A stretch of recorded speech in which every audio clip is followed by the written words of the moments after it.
सावन समाप्त होबय वला अछि आ रक्षाबंधन के त्योहार नजदीक आबि रहल अछि, लेकिन दुविधा ई बात के अछि जे राखी 30 अगस्त का मनायल जाय या 31 अगस्त का। तऽ यह जानकारी हम एहि वीडियो द्वारा लऽ कऽ एलहुँ यऽ।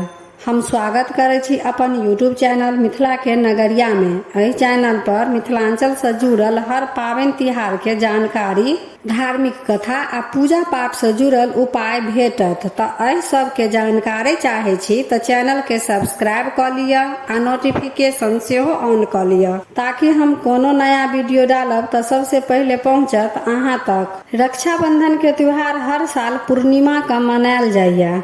एहि बेर पूर्णिमा 30 अगस्त का बुध दिन अछि, लेकिन पूर्णिमा के पूरा दिन भद्रा काल अछि आ शास्त्र के मान्यता अछि जे भद्रा काल में रक्षाबंधन नहीं मनायल जाय अछि। भद्रा काल में राखी बंधनाई अशुभ मानल जाइए। 30 अगस्त का पूरा दिन भद्रा काल अछि। 30 अगस्त बुध दिन 10:58 पर पूर्णिमा तिथि शुरू हैत आ 31 अगस्त बृहस्पति दिन भिनसर तक 7:48 तक रहत। 30 अगस्त का पूरा दिन भद्रा काल अछि। 30 अगस्त बुध दिन 10:58 पर पूर्णिमा तिथि शुरू हैत आ 31 अगस्त बृहस्पति दिन भिनसर के 7:48 तक रहत आ भद्रा काल 30 अगस्त बुध दिन रात को 9:01 तक रहत।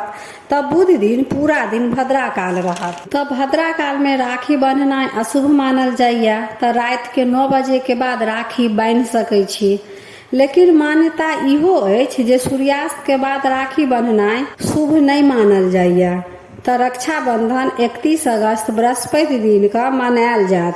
तऽ 31 अगस्त बृहस्पति दिन पूर्णिमा भिनसर के 7:48 तक रहत। तऽ रक्षाबंधन 31 अगस्त का बृहस्पति दिन 7:48 तक मनायल जात। तऽ एहि वीडियो से रक्षाबंधन के बारे में पूरा जानकारी भेट गेल हैत जे राखी 30 अगस्त का नहीं बल्कि 31 अगस्त का सुबह 7:48 तक मनायल जात। तो एहि वीडियो से राखी के बारे में पूरा जानकारी भेटल कि नहीं से कमेंट जरूर करब आ भेट गेल हैत तो शेयर जरूर कऽ लेब, जाहिसँ दोसरो केओ के जानकारी भेट जायत। आ वीडियो नीक लागल तऽ लाइक आ सब्सक्राइब सेहो कऽ लेब। आ वीडियो नीक लागल तऽ लाइक आ सब्सक्राइब कऽ कऽ मैथिली भाषा के सपोर्ट करब। हर हर महादेव।